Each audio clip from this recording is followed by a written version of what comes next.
Olá pessoal, sejam bem-vindos em nosso canal Isso é Física. Sou o professor Márcio e nesta aula nós vamos discutir um pouquinho de um dos possíveis tipos de movimentos curvilíneos que é estudado na cinemática, chamado de lançamento horizontal.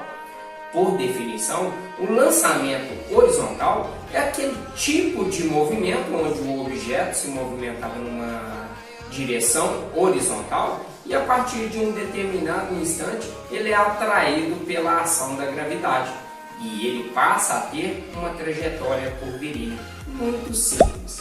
Mas antes de a gente sair falando sobre um lançamento horizontal, eu quero pedir para deixar o seu like e se inscreva em nosso canal para que ele possa crescer e chegar a mais pessoas. Agora vamos entender como acontece esse tipo de movimento. Vem comigo.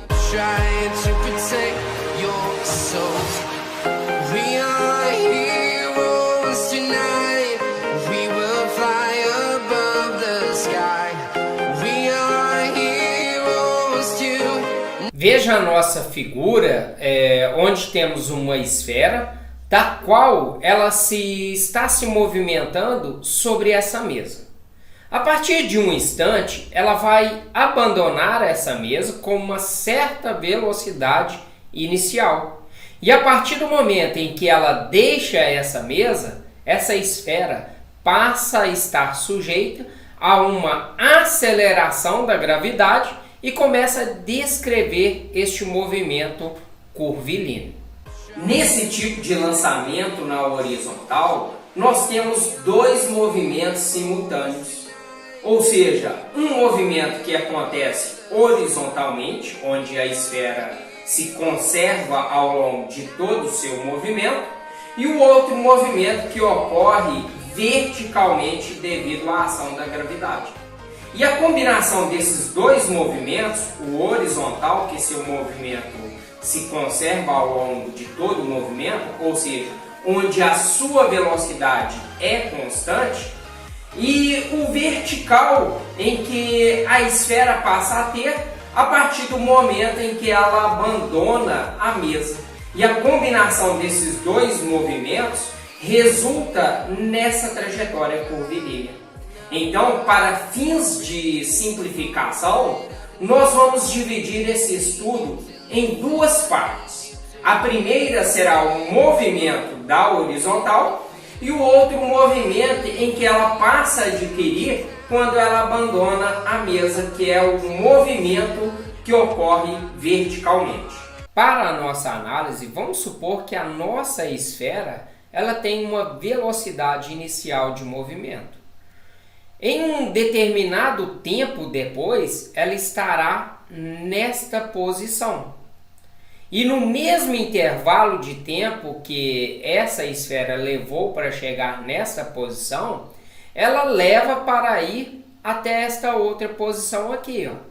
Então eu chamo a atenção de vocês aqui, ou seja, o tempo em que essa esfera gasta para atingir a primeira posição é o mesmo tempo que ela gasta para chegar a essa nossa segunda posição. Entretanto, no momento em que ela deixa a mesa e atinge essa primeira posição, então ela tem uma distância que ela percorreu na horizontal, não é isso?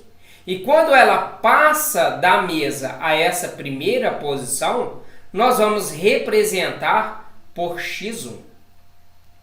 E a distância que ela percorre horizontalmente para ir dessa primeira posição até a segunda posição, nós vamos chamar de x2.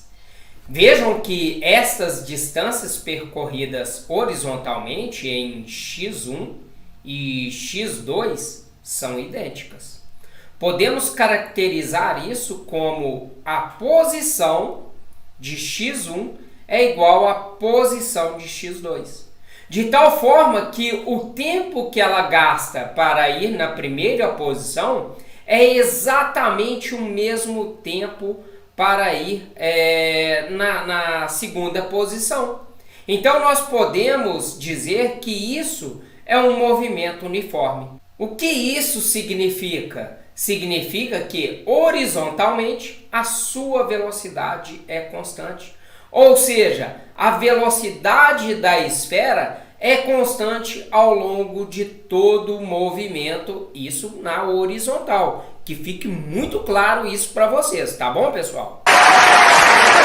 Então eu chamo a atenção para a altura da esfera da qual ela é percorrida verticalmente. E quando ela passa da mesa para essa primeira posição, nós vamos representar essa altura por y1. Uma distância percorrida verticalmente quando ela chega para essa segunda posição, onde nós vamos representar por y2. Para essa situação, é notório que essas distâncias medidas na direção vertical não são iguais, não é isso? Ou seja, o y2, a altura 2, é maior do que a altura 1. Embora o tempo em que ela gasta para percorrer essa altura 1 é o mesmo que ela gasta para percorrer essa altura 2. Ou seja, o tempo delas são iguais. E para essa situação também, pessoal, nós dizemos que é um movimento variado. Então, nós temos a seguinte situação, onde a nossa esfera ela percorre distâncias cada vez maiores num mesmo intervalo de tempo. E isso é uma característica típica do movimento variado. Isso significa que na direção vertical, como a distância 1 é diferente da distância 2, ou seja, y2 maior do que y1, e que essas distâncias levam rigorosamente o mesmo tempo.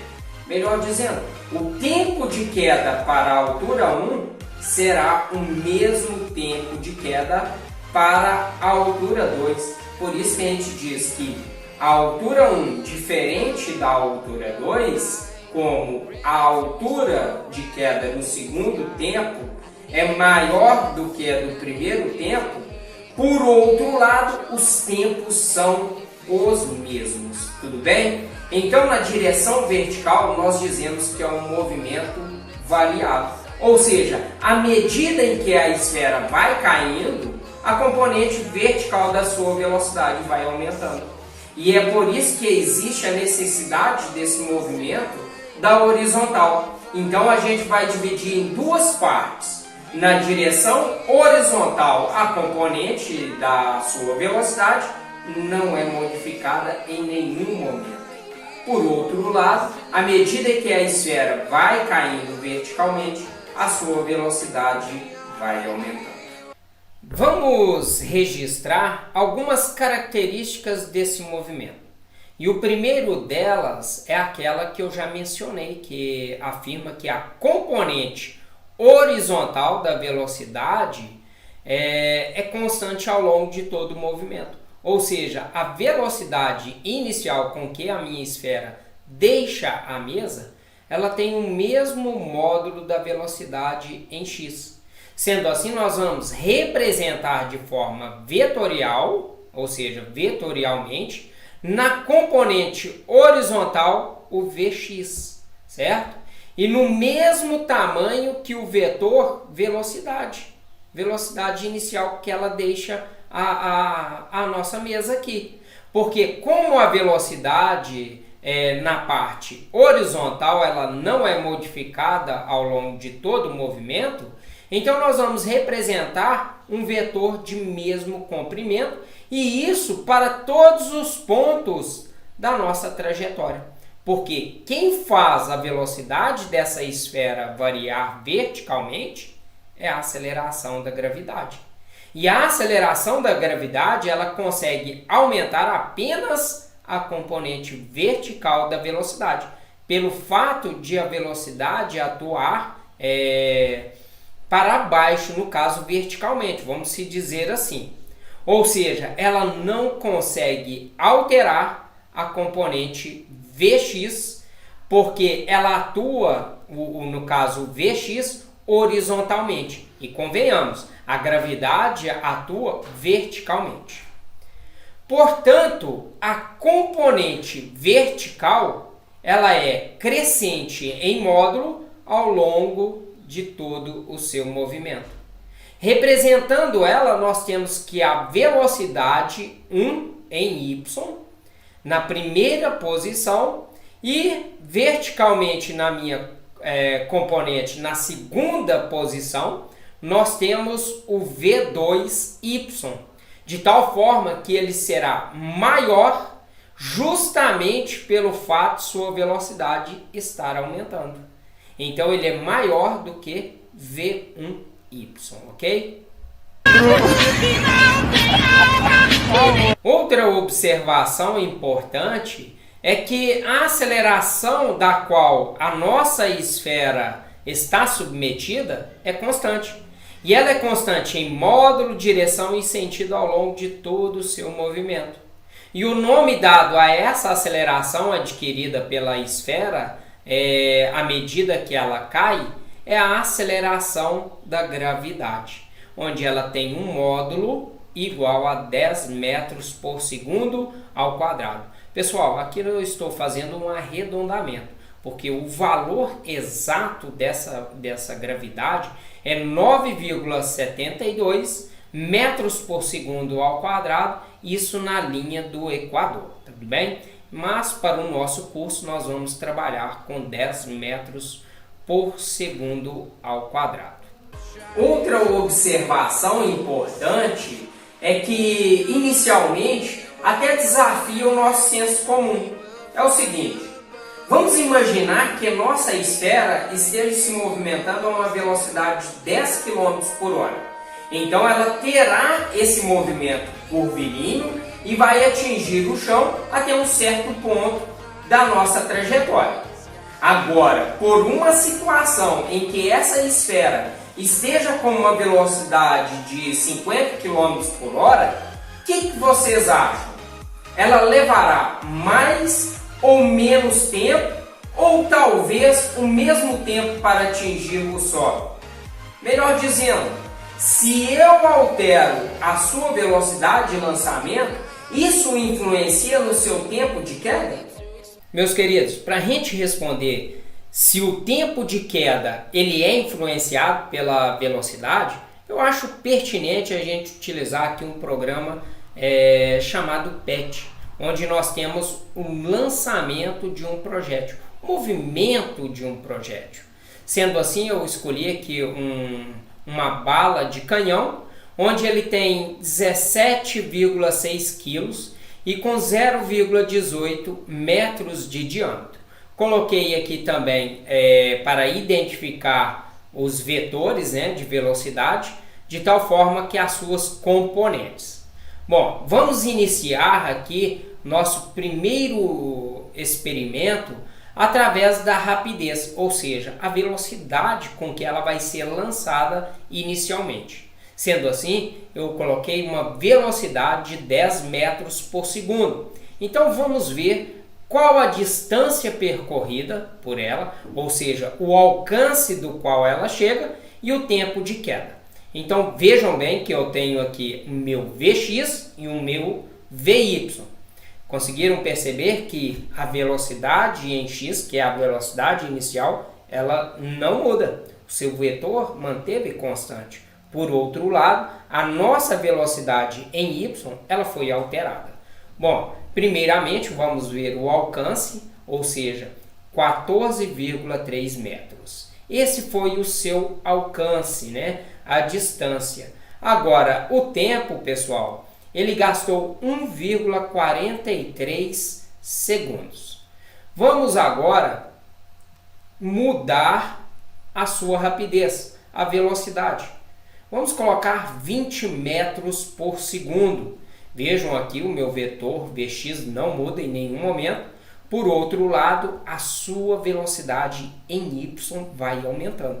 Vejam que o meu alcance foi bem maior, Ou seja, aqui ele já foi 28,6 metros. E vamos ver se o tempo influenciou. Meus queridos, exatamente o mesmo tempo, 1,43. Ou seja, se você disse que sim, você errou. Quando a esfera é lançada com uma velocidade maior, ela vai descrever uma trajetória parabólica maior. Isto é, a trajetória curvilínea que ela vai descrever vai ser bem maior. Isso significa que se você lançar uma esfera com uma velocidade muito grande, ela vai descrever uma trajetória parabólica maior e, consequentemente, ela terá uma distância percorrida maior. Portanto, isso indica que o tempo de queda será o mesmo. Se a velocidade de lançamento não altera o tempo de sua trajetória, o que a velocidade de lançamento altera? O que vocês acham? Pessoal, ele altera o alcance em que a esfera atinge. Percebam que quanto maior for a sua velocidade de lançamento, mais longe em relação ao lançamento ela vai cair. Então, embora a velocidade não altere o tempo de queda, por outro lado, o alcance será alterado. Sendo assim, a velocidade de lançamento não altera o tempo de queda. Ela altera apenas o alcance do projétil desse corpo que foi lançado, no caso da mesa ou do experimento que nós fizemos, ok? Entende-se então que o fator que influencia no tempo de queda é a altura dela, né? Ou seja, o tempo de queda é influenciado apenas pela altura da qual a esfera foi lançada. Outro exemplo bem bacana é quando um avião sobrevoa, não é isso? Ou seja, em uma determinada área, e se esse avião ele abandona um objeto, ou seja, uma bomba, esse corpo abandonado ele vai descrever a mesma trajetória do que a nossa esfera. Outro exemplo seria um canhão no alto de uma colina, onde ele dispara um projétil e ele também terá uma trajetória curvilínea e vai ter as mesmas propriedades que a esfera que foi lançada horizontalmente. Tudo bem? É um fato que tudo que nós discutimos até aqui, até esse momento, né, toda forma de dissipação ela é desprezível, desde o atrito com o solo até a resistência do ar e etc. Ou seja, isso é muito importante. Nós desprezamos qualquer força dissipativa. Que lugar bonito! Que lugar bonito! Bonito demais. Agora nós vamos determinar a velocidade dessa esfera. E vocês conseguem perceber que todos os pontos dessa trajetória, a velocidade da esfera é a combinação, ou seja, a soma vetorial de Vx e Vy. Isso significa que para determinar a minha velocidade resultante da esfera, nós vamos ter que traçar uma linha aqui, pontilhada para V1y e Vx e colocar o vetor resultante de Vy, V1y no caso, e o V2y, né? E o de Vx. Este é o nosso vetor resultante que representa a velocidade da esfera. Isso para todos os pontos onde resulta em um vetor resultante dessa nossa esfera. Isso é para dizer que em qualquer ponto da trajetória, a velocidade da esfera ou de qualquer outro corpo que seja lançado horizontalmente é dado por velocidade resultante é igual a raiz de Vx ao quadrado mais Vy ao quadrado. Agora nós vamos apresentar as fórmulas para o lançamento horizontal. Vejam bem, na horizontal nós temos um movimento uniforme, não é isso mesmo? Nós sabemos que no movimento uniforme, nós trabalhamos que distância é igual a distância inicial mais velocidade vezes o tempo. Aqui, pessoal, nós vamos representar essa distância D por x. E a distância inicial por x é a velocidade, que é a velocidade inicial por Vx. Isso nós estamos fazendo uma análise para a horizontal, para o movimento em Vx, tá bom? Bom, como nós estamos partindo, né, da origem, ou seja, dessa componente aqui, ó, de x e y, nós dizemos que o x0 é igual a zero, ou seja, a sua posição é igual a zero. Então nós temos que a posição, o x, é igual a Vx0, Vx, melhor dizendo, né, vezes o tempo. Bom, quem é o x? O x é o alcance do qual essa esfera está chegando, né? Então nós vamos substituir esse x por a, ou seja, o alcance é igual a Vx vezes t. Alcance, o a. O Vx é a velocidade da qual ela é lançada inicialmente e o t em segundos, ok? Sendo assim, né, nós temos essa nossa primeira equação.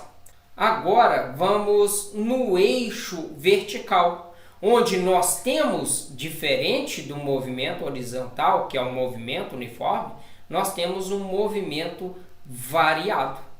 Ou seja, a sua velocidade inicial em y é igual a zero. Em um lançamento na horizontal, a sua velocidade está totalmente na direção em x, não é isso? Logo, não tem nenhuma componente para y. Já em y, nós temos que a aceleração em y é igual à aceleração da gravidade. Então, nós vamos começar com essa equação, ou seja, a altura é igual à altura inicial mais velocidade inicial em y vezes o seu tempo, mais a gravidade vezes o tempo ao quadrado dividido por 2. Como estamos partindo da mesa aqui, ó, a sua altura inicial é igual a zero. Da mesma forma que ele não tem a velocidade inicial em y. Ele tem uma velocidade inicial na componente horizontal. Que fique muito claro isso para vocês, tudo bem? Então nós temos que a altura da qual essa esfera está sendo lançada ou abandonada é igual a gravidade vezes o tempo ao quadrado dividido por 2. Muito simples, viu, pessoal? E lembrando que nós temos também, para o movimento variado, outras equações, como a velocidade, ou seja, como estou trabalhando verticalmente, eu vou representar a velocidade final em y, é igual a velocidade inicial de y mais a gravidade vezes o tempo. Novamente, a sua velocidade inicial é igual a zero. Então, nós temos que a velocidade em y, em qualquer ponto que eu for analisar, que fique claro também, cada posição uma velocidade diferente, porque nós estamos trabalhando com movimento variado, não é isso? Bom, é igual a gravidade vezes o seu tempo. E para a gente fechar aqui com chave de ouro, nós temos a equação de Torricelli. Novamente, pessoal, velocidade inicial é igual a zero, ou seja, a velocidade em y ao quadrado é igual a 2 vezes g vezes h, ok? Espero que tenha ficado bem claro isso para vocês. Pessoal, essa foi a dica de hoje, espero que tenham gostado. Não esqueça de deixar o seu joinha, compartilhe esse vídeo com outras pessoas. O meu muito obrigado, até a nossa próxima aula e fique com Deus.